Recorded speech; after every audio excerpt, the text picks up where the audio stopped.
지난주에 이제 김영삼 전 대통령의 국가장이 있었습니다. 참 큰 인물이 이제 세상을 떠나셨습니다. 누가 뭐라고 해도 김영삼 전 대통령은 한 시대 획을 긋는 큰 인물이었습니다. 이제 그걸 부인할 사람은 없을 것입니다. 그래서 우리나라는 지난 한 주간 내내 이제 그분의 일생을 추모하면서 이제 국가적 차원의 이제 장례식을 드렸습니다. 자, 장례식이 있었지 않습니까? 자, 우리 성도님들은 그 장례식을 보면서 이제 뭘 느끼셨습니까? 저는 말 그대로 장례식의 힘을 느꼈어요. 사람이 죽으면 누구나 이제 장례식을 하지 않습니까? 알고 보면 장례식만큼 인간다운 의식도 없는 것 같습니다. 아무리 아끼는 가족 같은 애완동물이라고 하더라도 동물들에게는 장례식을 해주지 않아요. 동물들에게는 장례식이 없습니다. 오로지 우리 인간들만이 장례식을 합니다. 그래서 이 세상의 어느 의식보다 가장 엄숙하고 경건한 것이 장례식입니다. 그런데 장례식이 무섭다는 게 사람이 죽어서 관뚜껑을 닫는 순간에 그 한 사람의 인생 전체가 단 한마디 두 마디 아니면 몇 마디 말로 이렇게 평가돼 버린다는 거예요. 단 몇 마디 말로. 한 사람이 일평생을 사는 동안에 얼마나 많은 일을 겪게 됩니까? 정말 우리들은 많은 일을 겪으면서 일평생을 살아갑니다.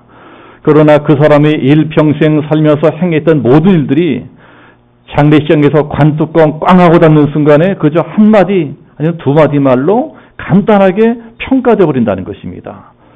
그분은 이런 분이었다. 저분은 이제 저런 분이었다. 이번에 김영삼 대통령에 대해서 사람들이 뭐라고 말했습니까?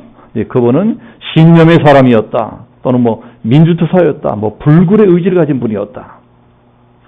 그러면서 잊고 있던 이제 그분의 생애가 장례식장에서 쫙 다시 조명이 되었습니다. 그동안 IMF라든가 뭐 차남 김현철이가 저지른 비리 사건 때문에 뭐 욕만 막 바가지로도 먹고 이러던 불명예스러운 전직 대통령이었었는데 장례식이 치러지면서 참 저 위대한 민주투사로 영웅으로 이렇게 주목을 받기 시작했습니다.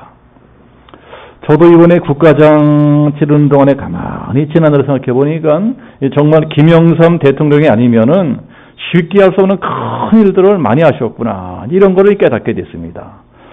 뭐 하나회 척결이라든가 뭐 금융실명제라든가 부동산 실명제라든가 뭐 조선총독부 이전이라든가 전두환 노태우 전 대통령 구속사건이라든가 이런 일들은 김영삼 대통령에서 배짱 있는 사람이 아니면 아마 못해냈을 거예요. 장례식 치르는 동안에 이제 사람들이 그분의 일생을 떠올리면서 이런 말 저런 말로 평가를 했습니다. 자, 그래서 우리도 한번 이제 잘 생각해봐야 될 것입니다. 뭐 기분 나쁜 말이 되겠지만은 만약에 내가 지금 죽는다면 사람이 누가 알겠습니까? 언제 죽을지 누가 알겠어요? 만약에 내가 죽는다면 사람들이 시체가 된 나를 관석에 눕혀놓고 장례식을 치르는 동안에 나에 대해서 뭐라고 말할까? 나에 대해서 뭐라고 말할까? 한번 상상을 해보세요. 사람들이 내가 지금은 장례식에 모여와서 나에 대해서 뭐라고 말을 할까? 내 인생을 어떻게 평가를 할까? 만약에 이렇게 내가 죽어서 장례식을 치르는 모습을 우리가 생각하며 살아간다면 우리들은 절대 아무렇게나 막 살지 않을 것입니다. 그렇게 어떻게 살겠어요? 정말 잘 살아보려고 바르게 살아보려고 노력을 할 것입니다. 그러나 오늘 우리가 읽은 성경은 그것 말고 또 무엇을 우리에게 교훈하느냐? 내가 살아온 인생 전체를 평가받는 장례식은 정말 중요하다. 그러나 그보다 더 중요한 것이 있으니 그것은 바로 장례식 이후다. 장례식도 중요하지만 장례식 후에 일어난 일들은 더 중요하다. 사람들은 그 한 사람의 일생을 딱 장례식에서 벌어지고 있는 일들까지만 알고 있습니다. 딱 장례식장까지예요. 그래서 어떤 사람이 죽으면 장례식을 치르면서 옹기종기 둘러앉아가지고 저분은 이러한 분이었다. 저 사람은 이러한 사람이었다. 그 사람의 인생을 잘 산 사람이든 못 산 사람이든 딱 거기까지밖에는 알지를 못합니다. 그러나 오늘 성경은 정작 그 다음에 일어나는 일들을 말씀하고 있습니다. 이제 내 몸이 죽어서 싸늘한 시체가 되었습니다. 그래서 가족들이 막 울고불고 통곡을 합니다. 그리고 시체가 된 나를 데려다가 저 병원 영안실 냉동 창고에 집어넣고 장례식을 치르고 있습니다. 그러는 동안에 시체가 된 내 몸에서 빠져나온 내 영혼에는 어떤 일이 벌어지고 있을까? 장례식이 치러지는 동안에 내 영혼은 어떻게 되느냐? 자, 내 영혼은 첫 번째로 그때 내 영혼은 천국 아니면 지옥을 향해 가고 있다는 것입니다. 내 코의 호흡이 끊어지는 순간에, 내 심장의 박동이 멈추는 순간에 내 영혼은 즉시 내 몸에서 나와서 저 천국 아니면 지옥을 향해 가게 되어 있다. 천국은 분명히 천국과 지옥이 있다. 이걸 강조합니다. 안 믿는 사람들이 잘못 생각하는 것처럼 그딴 게 어디 있냐. 죽으면 다 끝이지. 죽으면 다 끝이야. 그러나 성경은 그렇지 않다. 천국과 지옥은 반드시 있다. 천국과 지옥은 반드시 있다고 강조를 합니다.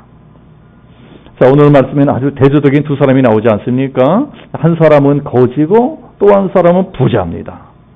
그런데 22절에 보면 그 두 사람 중에 나사로라고 하는 거지가 먼저 죽고 조금 있다가 부자도 따라서 죽어요. 이렇게 거지도 죽고 부자도 죽고 대통령도 죽고 말단 공무원도 죽고 목사도 죽고 우리 성도들도 다 죽습니다.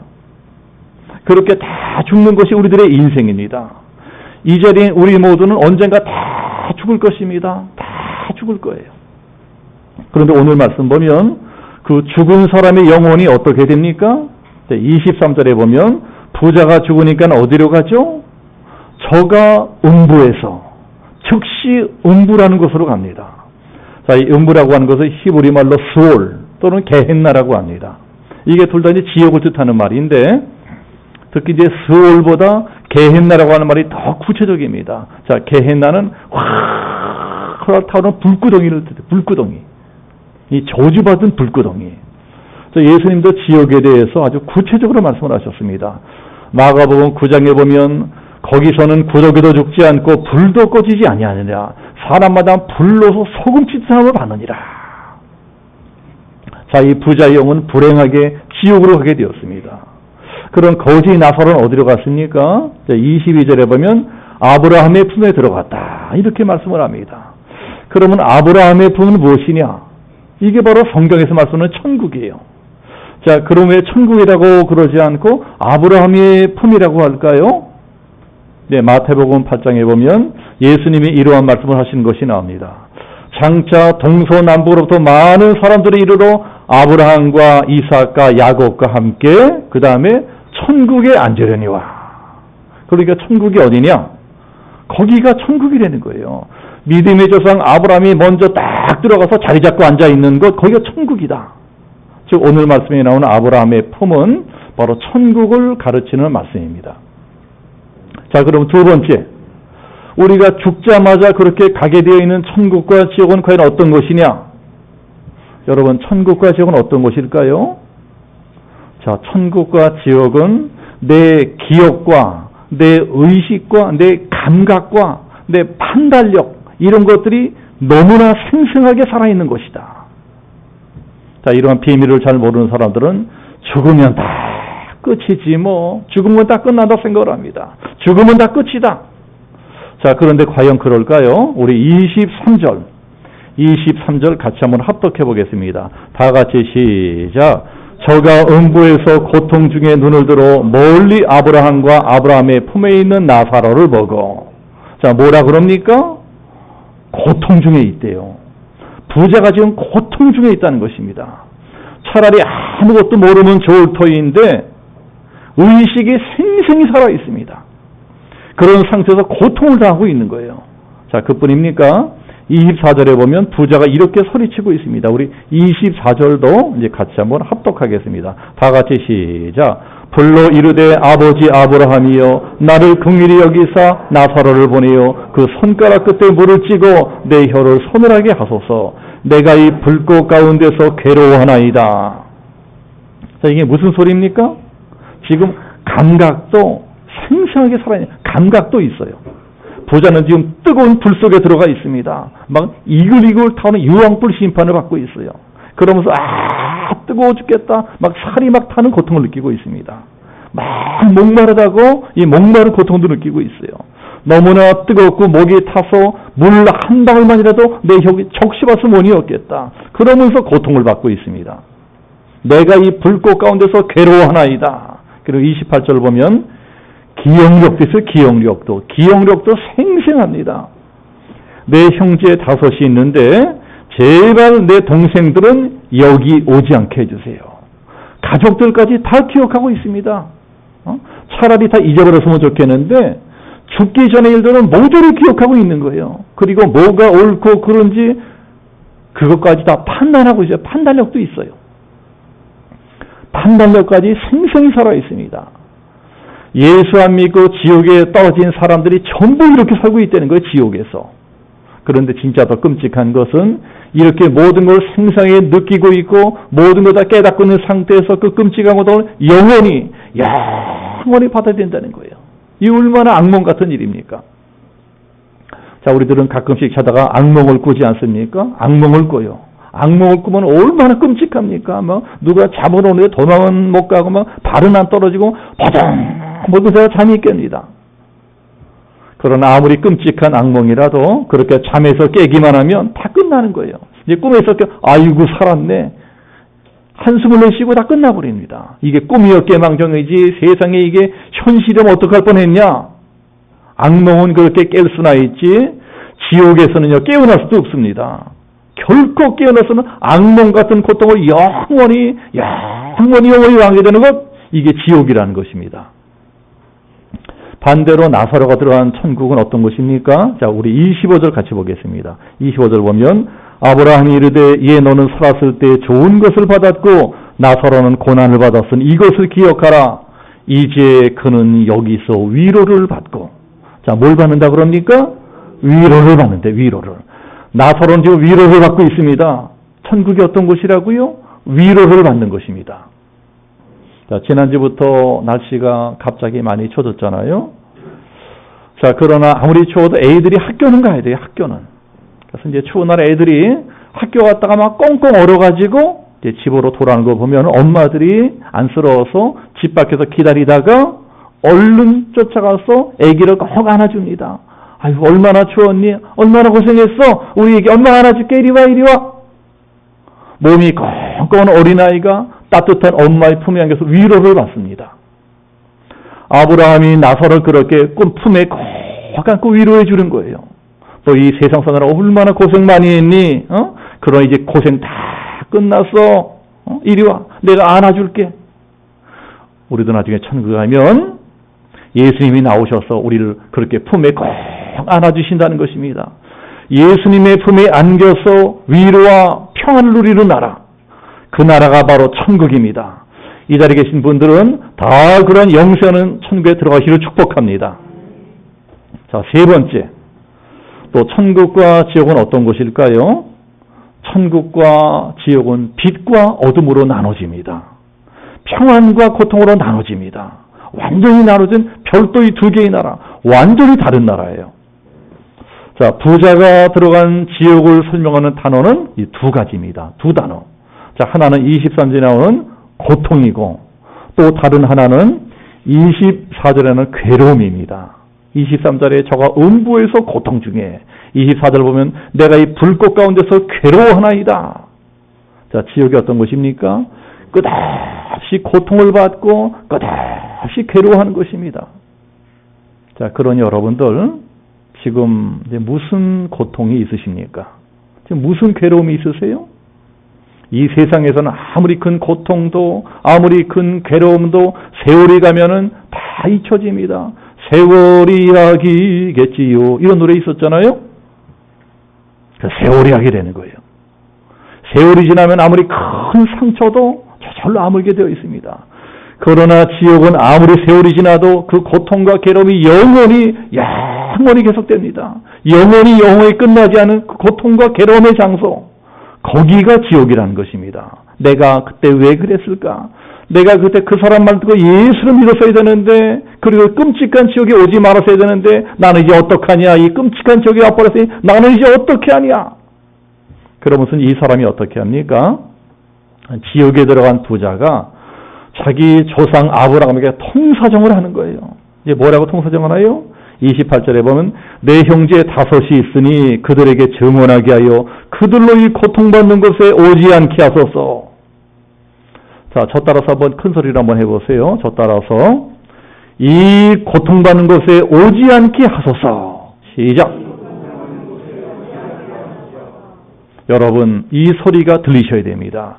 내 가족들만은, 우리 아이들만은, 우리 부모님만은, 우리 집사람만은 이 고통받는 것에 오지 않게 하소서. 이 고통받는 것에 오지 않게 하소서. 이 소리가 바로 지옥에서 들려오는 소리, 여러분. 지옥에서 이 소리가 들려옵니다. 지금 예수 안 믿고 지옥 간 모든 사람들이 지옥 불구덩이에서 이러고 비명을 지르고 있다는 거예요. 전에 이런 사람을 본 적이 있어요. 이제 제가 예수 믿으시라고 전도를 하니까 자기는 부모님이 안 믿고 돌아가셨기 때문에 예수를 안 믿겠대요. 왜 그러냐고 물어보니까 예수를 믿어야 천국에 간다면 우리 부모님은 안 믿고 돌아가셨기 때문에 틀림없이 천국에 못 가셨을 텐데 나만 어떻게 혼자 천국 갈 수 있느냐? 나만 어떻게 천국 가? 언뜻 들으면 굉장히 훌륭한 효자 같지만 그 사람은 사실 뭘 몰라서 그러는 겁니다. 지금 지옥에서 들려오는 부모님의 비명소리를 못 듣고 있기 때문에 그런 주책맞은 소리를 하고 있는 거예요. 그분 부모님이 뭐라고 비명을 지르고 계실까요? 안 된다 얘야! 나는 몰라서 왔지만 너는 절대로 오면 안 된다! 너는 절대로 오면 안 돼! 절대로 오지 마!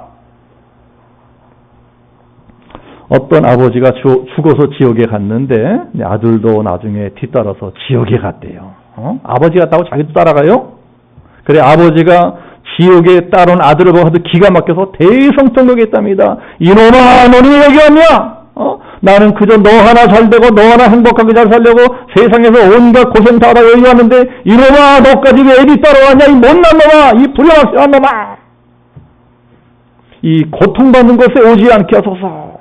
나는 몰라서 여기 왔거니와 내 사랑하는 자식들만은, 제발 우리 형제들 식구들만은 여기 오지 않게 하소서. 이러고 후회하고 눈물을 흘리고 비명 지르는 것이 지옥이라는 것입니다. 그러나 반대로 천국은 어떤 것입니까? 천국은 물론 하나님이 계신 것이죠. 자비로우신 하나님께서 그 무한한 사랑과 위로를 베풀어 주시려고 우리를 기다려 주시고 계신 것입니다. 그 좋은 천국에 누가 들어가요? 당연히 하나님을 믿고 하나님을 따라 들어가는 것입니다. 우리가 그 천국에 들어갈 적에 그때 일어난 일들은 미리 보여주는 말씀이 있어요. 그게 요한계시록 21장이고 제가 장례식 예배 드릴 적마다 꼭 전해드리는 말씀이 이 말씀입니다. 자, 내가 죽어서 우리 영혼이 천국에 막 들어갔을 적에 하나님이 우리를 어떻게 대해주실까요? 하나님이 저희의 모든 눈물을 씻기심에 하나님이 나를 품에 꼭 안아주십니다. 그리고 고생했지. 내가 다 한다.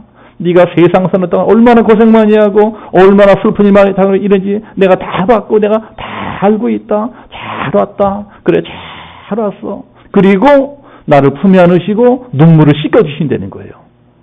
내 눈물이 씻겨지는 장소, 거기가 천국입니다. 다시는 아픔이 없고 다시는 애통함이 없고 다시는 슬픔이 없는 곳, 거기가 바로 천국이라고 말씀하고 있습니다. 자, 여러분들도 힘들게 사시지만 나사로라는 사람은 더 지독하게 힘든 인생을 살았어요. 그런 사람이 죽었을 적에 어디 변변한 장례식이나 치렀겠습니까? 정말 나사로는 장례식 같지도 않은 아주 초라한 장례식을 치렀을 거예요. 그러나 아마도 부자의 장례식은 어마어마했을 것입니다. 부자는 살 때도 날마다 파티하면서 호화판으로 살다가 죽은 다음에도 온통 꽃으로 둘러싸이는 호화판 장례식을 치렀을 거예요.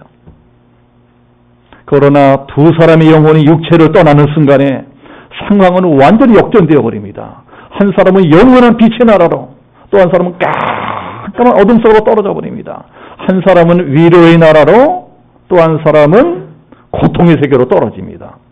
이렇게 죽자마자 빛과 어둠과 위로와 고민과 기쁨과 절망, 이 극과 극으로 나눠지는 것이 천국과 지옥이라는 것입니다.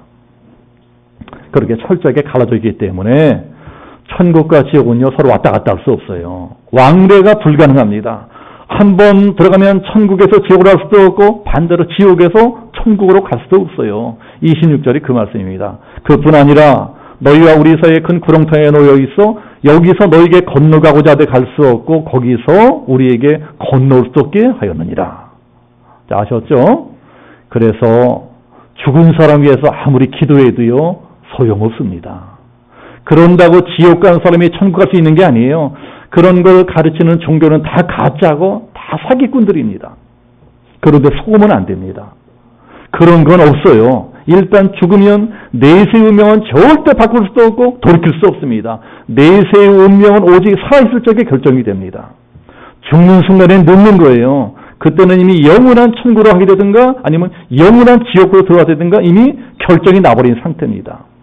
그래서 지금 이 시간이 중요하다는 것입니다. 지금이 바로 구원의 때입니다. 보라, 지금이 은혜 받을 만한 때요. 보라, 지금이 구원의 날이로다. 그러면 사람이 죽는 순간에 우리들에게는 어떤 일들이 일어날까요? 자, 오늘 성경에 그것도 나와 있어요. 우리 22절 같이 한번 합독해 보겠습니다. 22절 같이 시작. 이에 그 거지가 죽어 천사들에게 받들려 아브라함의 품에 들어가고 부자도 장사되매. 자, 죽는 순간에 누가 나타납니까? 천사들이 나타난다는 거예요. 성경에는 천사들이 많이 있지 않습니까? 천사 중에는 가브리엘 천사도 있고 미가엘 천사도 있고, 오늘 말씀에 나오는 천사는 죽은 사람의 영혼을 천국으로 데리고 가는 천사예요. 나사로가 죽으니까 천사들이 찾아와서 나사로의 영혼 아브라함의 품, 그러니까 아브라함이 있는 천국으로 받들고 올라갑니다. 그러면 반대로 부자가 죽을 때는 뭐가 찾아왔겠습니까? 안경이 찾아옵니다. 안경. 악한 영이 귀신이 찾아와요. 악한 영 귀신이 찾아서 날 따라오너라. 네 주인은 나야. 그러니 너는 내가 있는 곳으로 가야 돼. 그리고 자기들이 살고 있는 끔찍한 지옥으로 데리고 가는 것입니다. 부자가 그때서야 깨닫게 됐을 것입니다. 아, 불사 이게 아니었구나. 그래도 이미 때는 늦었습니다. 죽는 순간엔 깨달아도 돌이킬 수가 없는 거예요. 그렇다면 이 사람 부자는 왜 지옥에 갔을까요? 왜 지옥에 갔을까요? 이 사람들의 성경을 보면은요, 그래도 비교적 괜찮은 사람이에요. 악인이 아니에요. 자기 가족을 챙길 줄 알고 형제들 간에 우애도 좋고 정도 많은 사람이에요. 우리들하고도 별로 다를 것이 없는 그런 사람이에요. 그냥 돈이 많으니까 자기 인생을 즐기고 살고 이런 것 외에는 뭐 특별히 살인하고 간음하고 이런 것 같지도 않아요. 그런데 이런 사람이 왜 지옥에 갔을까요? 어떤 사람은 무조건 이 사람이 부자라서 지옥 갈 것이다 이렇게 생각을 합니다. 그러나 그건 잘못하는 겁니다. 부자기 때문에 지옥 가고 가난하기 때문에 천국 가는 것이 아닙니다. 부자들도 얼마든지 천국 들어갈 수 있어요. 오늘 성경에는 믿음의 조상 아브라함도 당대의 제일 유명한 부자였습니다. 아브라함도 재벌이었습니다. 그렇다면 이 부자는 왜 지옥에 가게 됐을까요? 그것도 성경에 답이 있습니다.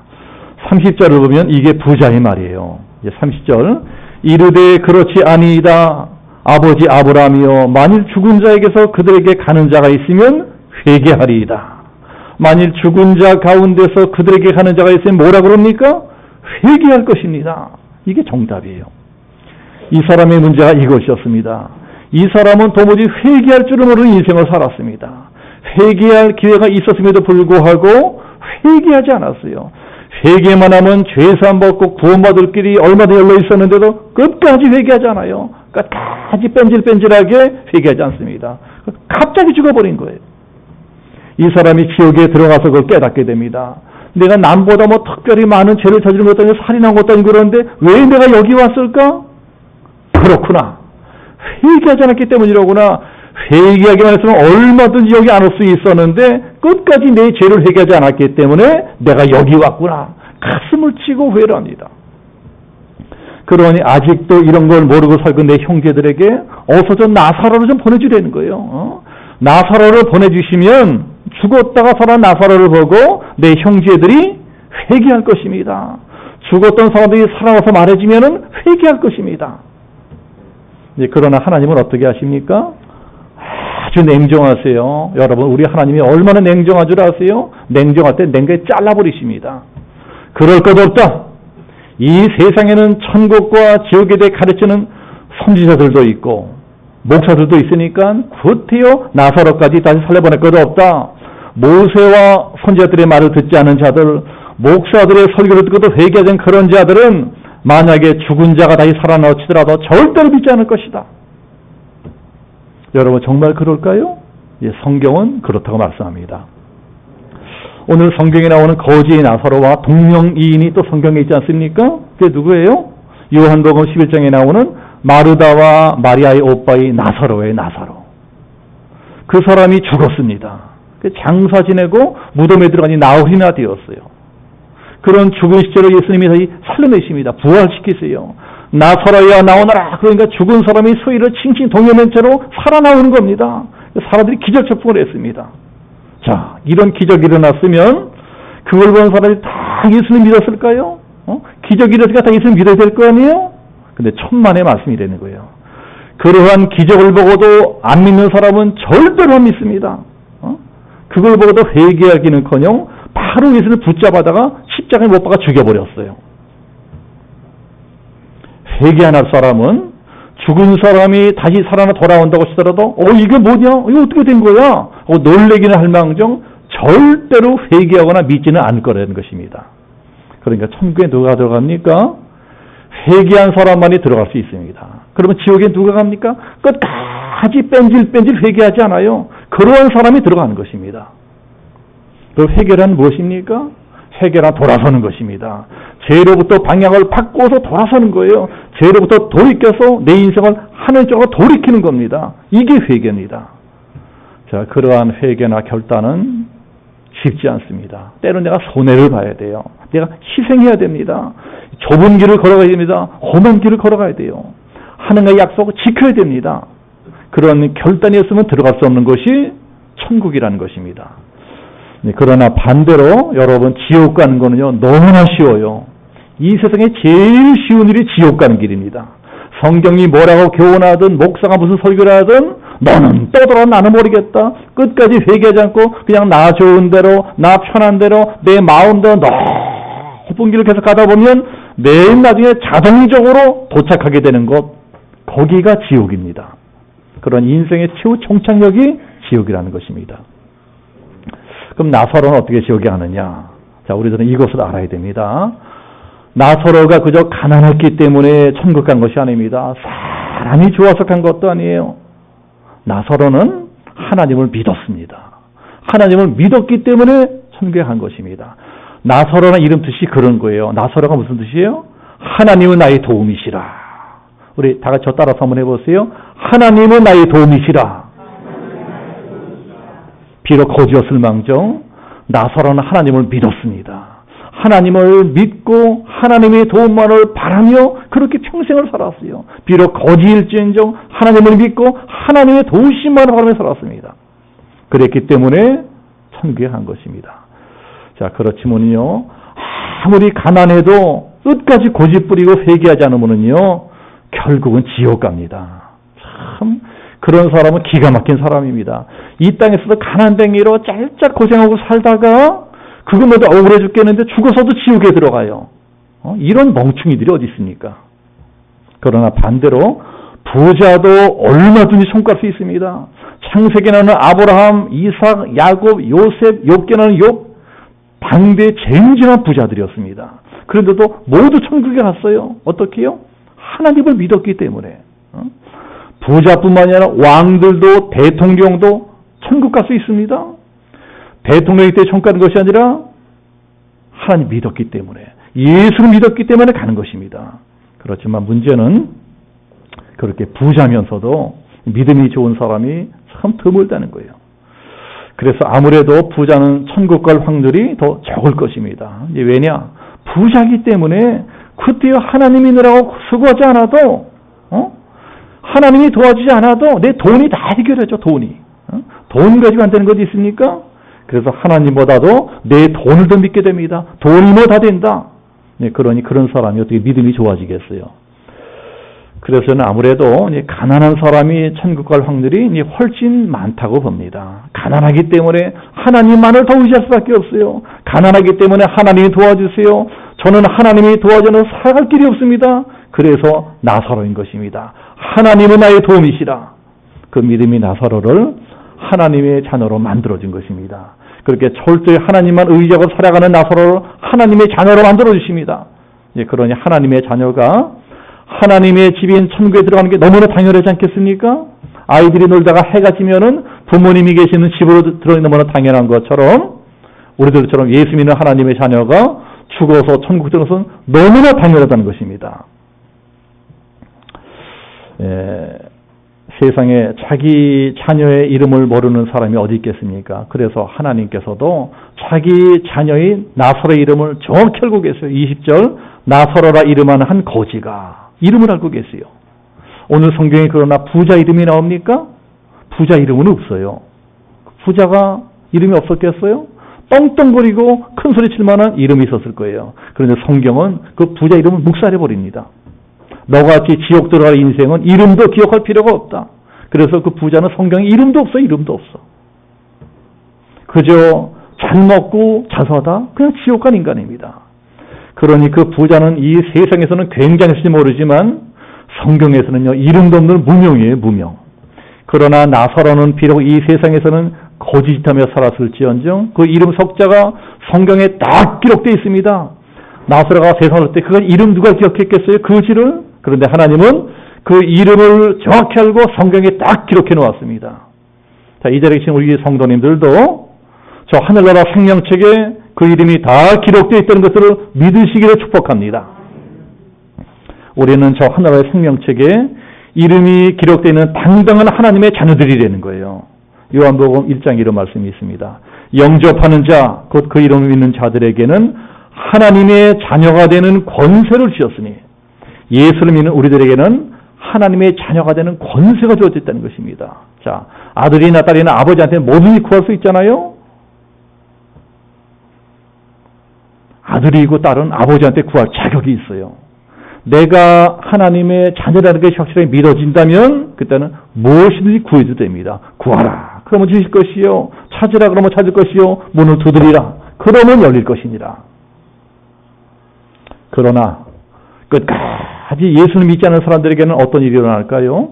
요한계시록 20장에 보면은 하나님께서 마지막 심판날에 이런 무시무시한 말씀을 선포하신 것이 나옵니다. 누구든지 생명책에 그 이름이 기록되지 못한 자는 다 불못에 던지오리라. 생명책에 이름이 기록되지 못한 사람은 어떻게 된다고요? 불못, 즉 지옥불 속으로 던져진다는 것입니다. 그러니 하나님 나라의 생명책에 내 이름이 기록된다는 것이 얼마나 중요합니까? 이건 정말 내 영원한 운명을 좌우하는 중대사입니다. 그런데 그 생명책에 어떻게 내 이름이 기록되나요? 예수님을 믿어야 기록이 됩니다.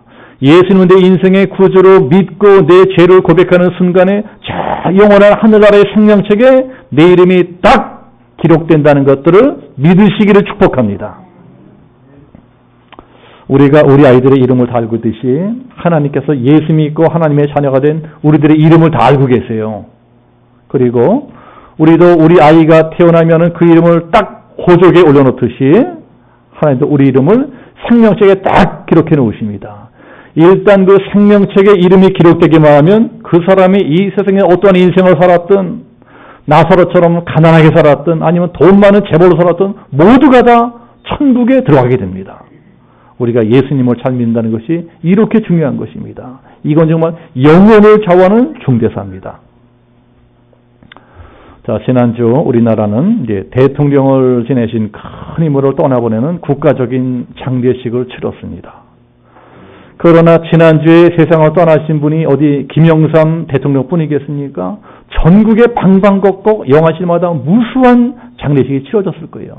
제가 지난주에 성호병원에 잠깐 갔다 왔는데 거기 영안식장에도 허다한 사람들이 죽어서 장례식을 치르고 있었습니다.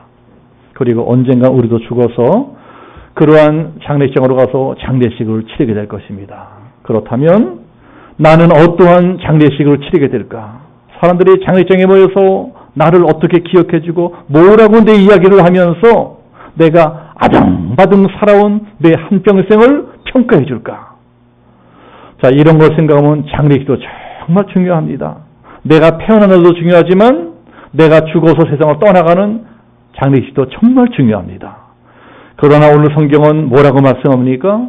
더 중요한 것은 장례식 후다. 내 영혼은 장례식 후에 어디로 가게 될까? 나는 과연 저 영원한 천국에 들어갈 준비가 되어 있나? 이 한 주간 동안 이제 오늘 말씀을 잘 생각하시면서 장차 우리가 들어가게 될 저 영원한 하나님 나라, 저 영원한 천국을 사모하시는 믿음으로 승리하시는 우리 양심영성교회 모든 성도들 되시기를 예수님의 이름으로 축복하며 기도합니다. 우리 함께 기도하겠습니다.